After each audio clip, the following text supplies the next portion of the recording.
APDS sports కోటాకి సంబంధించి ప్రాథమిక merit list అనేది సిద్ధం చేశారండి. ఇది వెబ్సైట్లో ఉంచడం జరిగింది. ఇది ప్రాథమిక మెరిట్ లిస్ట్ జాబితా మాత్రమే.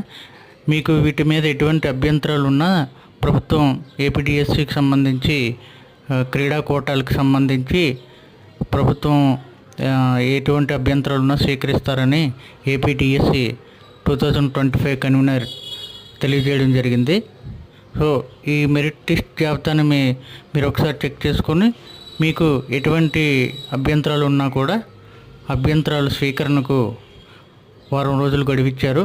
ఈ వారం రోజుల్లో కూడా ఏపీడిఎస్సి స్పోర్ట్స్ సంబంధించి కన్వీనర్ గారిని సంప్రదించవచ్చు మీరు.